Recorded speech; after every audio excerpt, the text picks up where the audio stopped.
We've got a comment in here. This didn't feel like a World Cup game, says A Stone 8, from the stadium atmosphere, lack thereof, and Iran playing without intensity like they did in 2018. We've got Shaka Hislop here to join the party with us.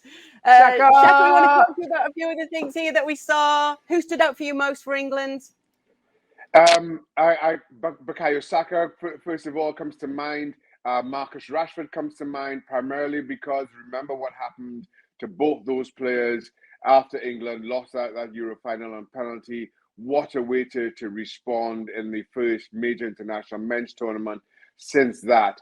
And in all honesty, it's difficult singling out anyone as much as I just did, just because I thought England was so much better than I expected. And I know it's Iran, and we can question that all we like, but England hadn't won a game since Cote d'Ivoire back in March.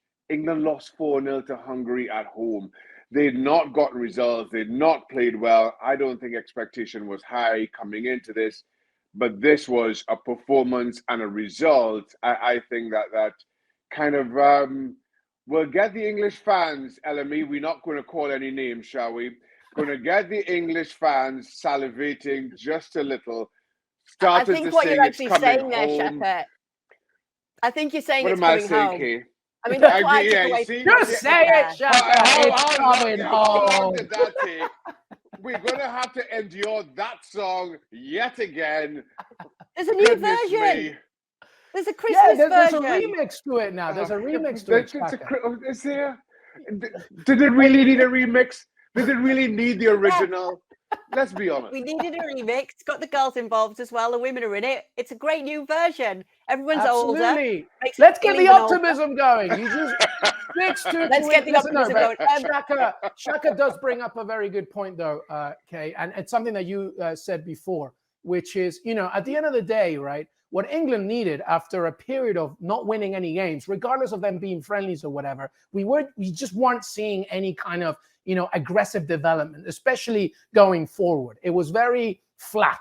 It was very, it wasn't impressive. And sometimes that's the most, dangerous thing when it comes to criticizing Gareth Southgate. We worry that you have all this talent. Let's show for it. So yes, obviously Iran is not going to be as strong as other competitors, but to win 6-2 and every single goal scorer is their first ever World Cup goal, and to almost have 80% possession, a tremendous amount of obviously shots on target, etc., is a very, very good thing. Shaka, let me ask you something. What do you make of the formation at the very beginning of this game? Because obviously he's so enamored with the three at the back. This was a flat back four, a triangular midfield with Declan Rice holding for Jude Bellingham and Mason Mount, Sterling on one side, Saka on the other one, and Harry Kane. What do you make of that formation at the beginning? Obviously, when you see the starting lineup named, question marks straight away. Alarm bells ringing. Harry Maguire, how is he going to fare? But in the end, and Iran played their part in this, I think everybody came out playing with a certain amount of confidence, playing far better than anybody expected. Harry Maguire named in the starting lineup, I think was the biggest shock of them all. Yet I can't find any criticism for Harry Maguire. I thought it quite easily could have been a penalty when he was dragged down very early in this game. I'm not quite sure how VAR didn't review that, but given the result, let's not harp on that. Harry Maguire hit the crossbar off another set piece. Could have been an even better day for him. As we keep seeing, there will be sterner tests for England. There will be sterner tests for Harry Maguire. And maybe Gareth Southgate will have to kind of chop and change and rotate his squad and figure out how to tactically adjust to better opponents. But once again, given England's build-up to this tournament, this was as good a start as they could have hoped for. They got good performances out of players who maybe coming into this tournament lacking confidence. They were able to give rest to the likes of Harry Kane and those stalwarts, given the nature of this tournament and how quickly games will be coming.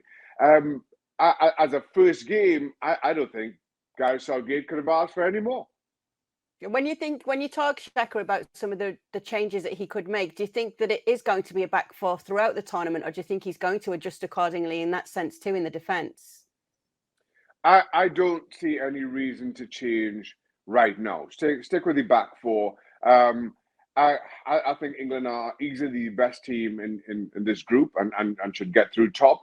And then it gives you, and then that is a headache for Gareth Southgate. Let's say England win all 3 group games. I can't remember how I have the draw set up. But then go into the knockout stages.